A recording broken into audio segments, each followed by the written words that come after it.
Senhor ministro-presidente, senhor ministro-relator, senhoras ministras, senhores ministros, a Associação Juízes para a Democracia gostaria de iniciar agradecendo a possibilidade de trazer o seu conhecimento acumulado para o julgamento desse processo tão importante que vai definir o Estatuto Constitucional da Demarcação das Terras Indígenas. Importante não só para os povos indígenas do Brasil, mas importante também para a sociedade brasileira, na sua multiplicidade, na sua diversidade étnica, cultural, religiosa, moral, estética, enfim, se trata, afinal, de definir a conformação da sociedade brasileira. E para, enfim, refletir sobre esse tema, é importante trazer à cena o projeto colonial, o projeto marcado por extrema violência, violência traduzida em morte, em desapossamento, desterritorialização, aprisionamento, controle dos modos de vida, e ele só foi possível porque os indígenas, os povos originários, foram considerados seres inferiores, algum elemento do passado já ultrapassado no processo civilizatório, seres sem cultura, sem história, e, portanto, seres a respeito dos quais era possível fazer qualquer coisa para trazer a civilização. E a primeira providência foi considerá-los incapazes para qualquer coisa. A figura do procurador dos índios está na gênese do projeto nacional, alguém que os representava no acesso à justiça, por exemplo. E a figura do aldeamento foi outra importante instituição para normalização desses corpos, para o adestramento, para trabalhar esses corpos para ingressarem na vida coletiva, deixarem de ser selvagens e, de alguma maneira, adquirirem as capacidades para estar na sociedade de grande formato. É bom lembrar que essa figura do aldeamento ela cria uma exterioridade à sociedade nacional. É algo que está fora e, portanto, aqueles que estão lá dentro só ingressam na sociedade nacional depois de adquirirem os atributos que os tornam legítimos para tal. E a própria conformação de terras indígenas vai seguir bastante essa lógica. Elas são concebidas como espaços, de alguma maneira, provisórios, precários, que tendem a ser superados e suprimidos quando os tais selvagens eles forem civilizados e puderem ser assimilados à sociedade de grande formato.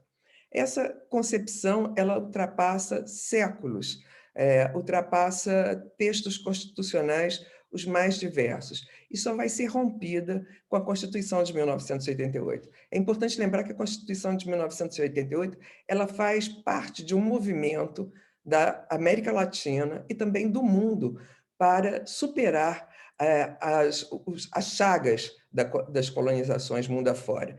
É importante lembrar que a América também vive um processo constitucional intenso em que não só a alteridade é valorizada, como direitos culturais associados a direitos territoriais vão ser incorporados nesses textos constitucionais.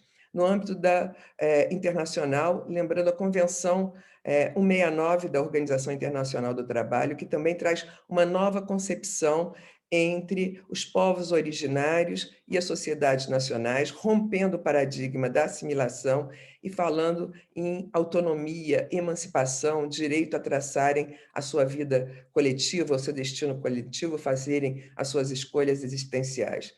Na Constituição, e também nesses textos, documentos internacionais de todos os tipos, as terras tradicionais têm uma centralidade, porque a essa altura já se sabe que há uma dificuldade de dissociação, quase que uma impossibilidade de dissociação entre identidade, território e cultura, né? Então, a Constituição ela vai trazer exatamente essa perspectiva.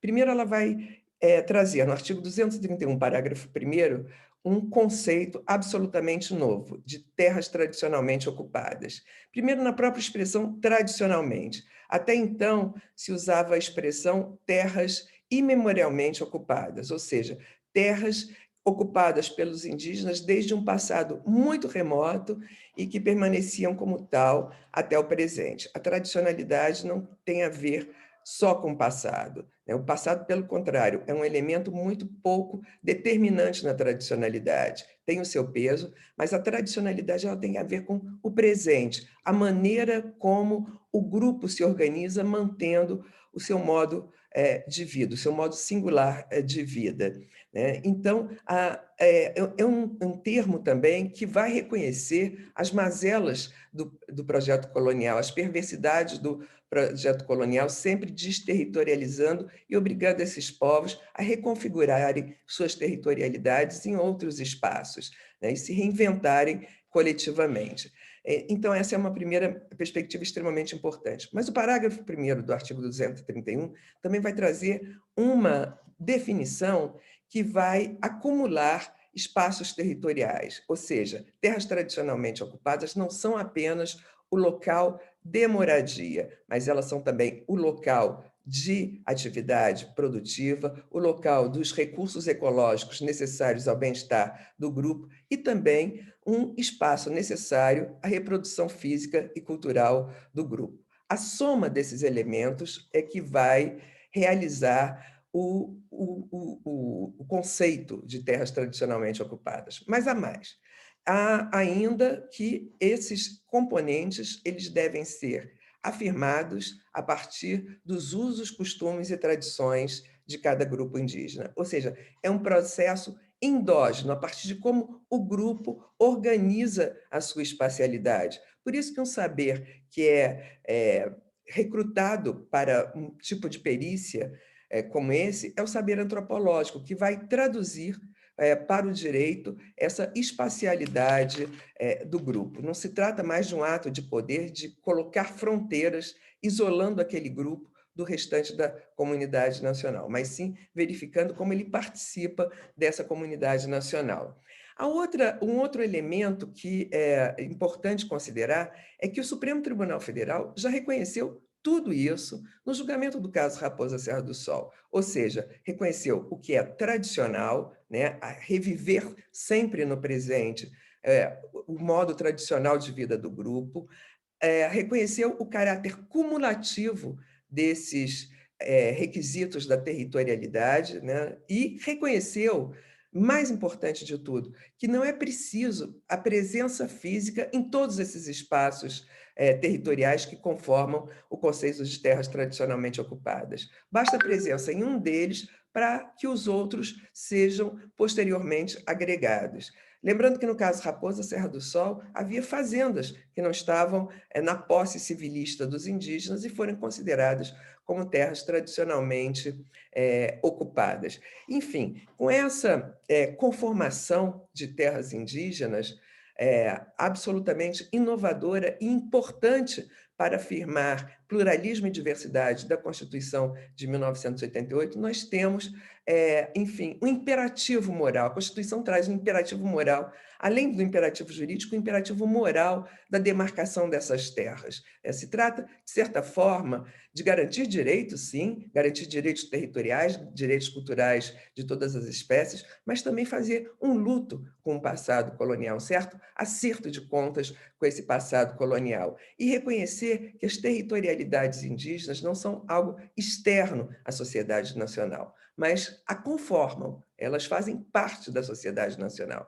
Enfim, com essas considerações, a Associação de Juízes para a Democracia, mais uma vez, agradece a possibilidade de participar desse julgamento e tem absoluta confiança de que o Supremo Tribunal Federal marcará mais uma afirmação importante nos direitos territoriais dos povos indígenas do Brasil. Muito obrigada.